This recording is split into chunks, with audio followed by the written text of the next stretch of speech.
The story begins with a quick recap montage showing everything that happened to Peter Parker 4 years after the winning of No Way Home. Over these 4 years, Peter has been working secretly with NYPD Police Captain Jean Diolf to stop crime in New York City. During this time, Peter fought many street-level villains like Boomerang, Stalker, Tarantula, and even the Dark Ninja clan known as the Hand. Now the ninjas of the Hand are held in custody and work under directly Bill Metzger of the Department of Damage Control (DODC). In the present day, we see Peter inside his small apartment. He has developed his own personal artificial intelligence named Evie. Peter is testing his web shooters, but he noticed that his webs are missing their targets slightly. Also, every time Peter comes back to his apartment after fighting crime, he suffers from severe painful headaches. To suppress the pain, he constantly takes heavy headache pill. The next day, Peter goes to convenience store to buy groceries while talking to Captain Diolf on his phone. Captain Diolf asks if his headache is feeling any better and warmly advises him to take care of his health and personal life. Pretends everything is fine. Suddenly, an emergency alert pops up on his phone. An out-of-control driver has hijacked a heavy military tank and is destroying the streets of New York, heading straight towards the DODC building. Peter has secretly hacked all New York City's security cameras, and with Captain Diolf's help, he gets instant crime alerts on his phone. Peter quickly puts on his Spider-Man suit and rushes to the location. He saves civilian and tries his best to stop the tank, but the tank crashes right through the DODC wall. When Spider-Man opens the tank hatch, he is shocked to find an old grandmother driving it. Peter realizes something dark is happening. Suddenly, an invisible entity jumps out of the old woman and takes control of other officers nearby. At the same time, DODC officers are transporting the villain Scorpion to another prison using a helicopter. Suddenly, the officer flying the helicopter gets possessed by the same mysterious entity. The officer speaks with an eerie voice, saying they will no longer take Scorpion to prison. Spider-Man is going over to investigate. The mysterious entity speaks directly to Spider-Man through the possessed officer and tries to invade Spider-Man's mind. Inside Peter's mind, we see a memory from 2070, a young Peter Parker sitting in his bedroom wearing his suit while Aunt May enters to comfort him. However, the entity fails to control Peter's brain completely because Peter's spider brain is not normal. Frustrated, the entity jumps back into a DODC officer and whispers to Spider-Man, "You forget to check on thing inside the tank." A boom!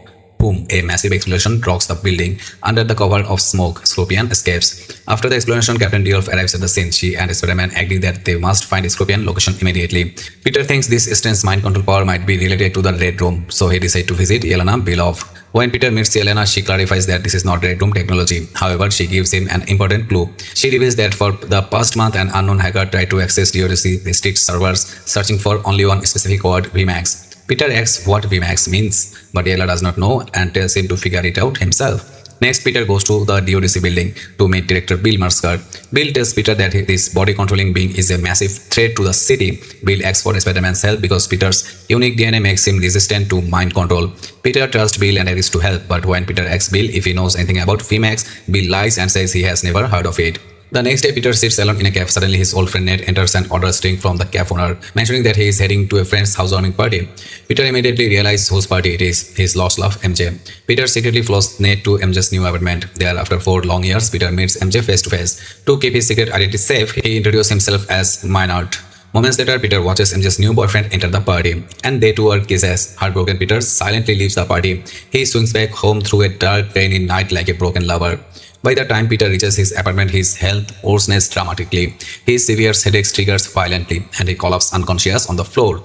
The next morning, Peter wakes up trapped inside a thick web cocoon. He cuts himself free and is horrified to see organic webs shooting directly out of his wrist. Terrified, Peter asks his AI Evie to scan his body. Evie reveals that extreme loneliness, severe stress, and deep depression have caused his DNA to mutate. Normally, Peter's DNA is 50% human and 50% spider, but now his spider DNA is spiking out of control, giving him massive super strength and organic webs.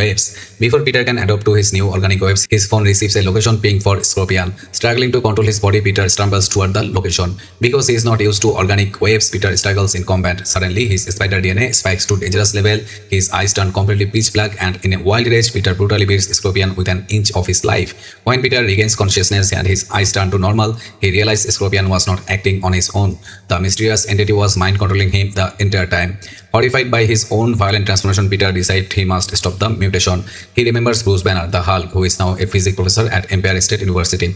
Peter visits Professor Banner and introduces himself as Natalie to hide his identity. He asks Banner how he created his inhibitor device to control the Hulk. Based on Banner's advice, Peter builds a universal inhibitor chip that can suppress uncontrollable DNA mutation in any living organism. However, Peter's prototype chip has one major flaw. After running for a short time, it overheats and destroys itself, causing the mutation to return. The story then reveals the true identity of the mysterious mind controller, Jean Grey. Jean Grey has been searching DODC files for VMAX. A flashback reveals her tragic past years ago. Jean and her sister Sarah Gray were sitting in a park. Sarah was showing Jean her powers by controlling people's mind. However, the DODC officer spotted Sarah, shoot her with a tranquilizer dart, and dragged her away. Jean tried to rush in and save her, but Sarah used her mind control on Jean to hold her back, protecting Jean from being arrested too. The very last telepathic word Sarah sent to Jean before disappearing was VMAX. Ever since, Jean has been desperately trying to find out what DODC did to her sister.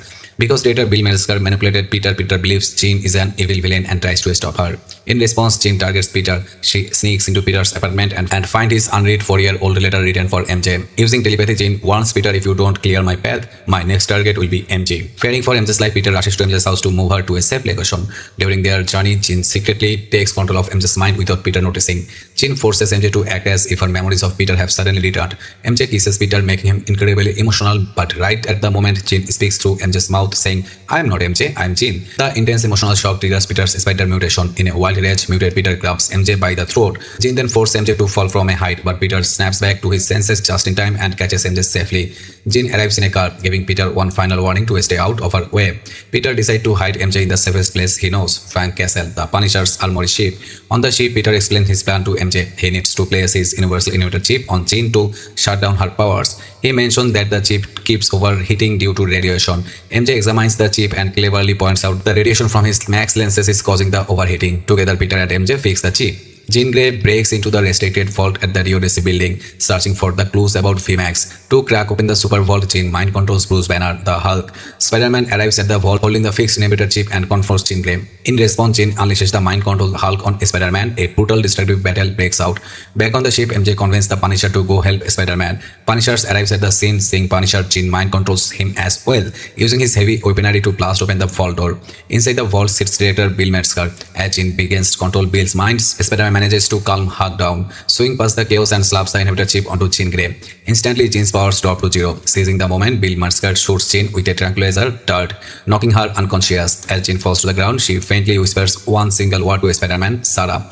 Hearing the name, Peter senses that Jean might actually be innocent. He asks Bill Metzger, when Jean was controlling your brain, what was she searching for? Bill lies, claiming Jean was searching his memory for a girl named Sarah. Bill then locks Jean away deep inside the DODC prison. Peter returns to Punisher's ship to check on MJ. To his surprise, MJ has read Peter's 4-year-old letter. She is upset that he kept his identity a secret from her for so long. She tells him that she no longer feels any romantic connection or love for him, but admits she deserves to know who his Spider-Man really is. Peter removes his mask, revealing his face to MJ. Afterwards, he drops MJ off at her apartment. MJ invites Peter inside to meet Ned. Peter stays in his full suit so Ned would not see his face. Peter apologizes to MJ for the kiss, explaining that Jean was controlling her body.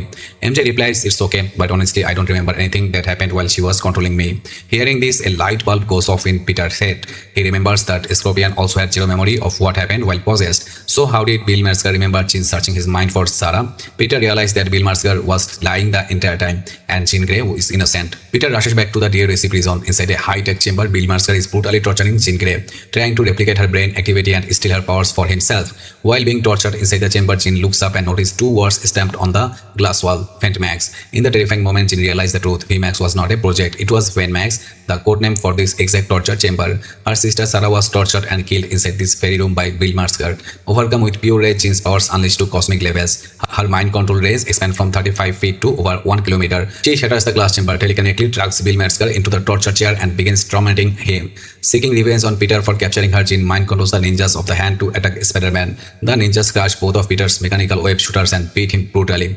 Grievously injured and without web shooters, Peter makes a desperate choice. He pulls off his own inhibitor chip. His spider DNA surges massively. His eyes turn pitch black, but then slowly return to normal. Peter has finally learned to master and control his spider mutation. Using his organic waves, Peter effortlessly neutralizes the hand ninjas, smashes through the reinforced door, and enters the torture room. With her upgraded powers, Jean easily reaches into Peter's deepest memory, which she could not do before. She sees Aunt May sitting beside a young Peter, telling him, "You are special, Peter, because you are different. The world will treat you differently, and you will suffer great pain in life." Viewing this memory, Jean places herself in Peter's shoes. She becomes deeply emotional, realizing that Peter has suffered loss, pain, and loneliness just like her. In an instant, their hatred vanishes and they become allies. Suddenly, from a rooftop far away, the Punisher aims his sniper rifle at Jean. Believing she is still a dangerous villain, he pulls the trigger. Peter's spider sense flares up intensely, sensing the high-speed sniper bullet. Spider-Man leaps in front of Jean Grey, taking the bullet directly in his chest. Spider-Man falls, bleeding to death. Using her powers, Jean stabilizes Peter's vital signs to keep him alive until Punisher rushes over. Punisher puts Spider-Man's marks back on his face and rushes him to the emergency hospital. Thanks to his mutate spider healing factor, Peter fully recovered in just one day. In the post-credit scene, we see a digital map showing the Spidey tracker. Suddenly, Spider-Man signals disappear from Earth and blinks on somewhere deep in outer space. What an insane story. Spider-Man measuring his organic webs, taking a sniper bullet to save Jean Grey and ending up somewhere in outer space. How did you like today's story explanation? Let us know your thoughts in the comments below. If you enjoyed this video, give it a big thumbs up, share it with your friends, and don't forget to subscribe to Spooky Brain for more thrilling movie breakdowns. See you in the next video. Stay safe and stay spooky.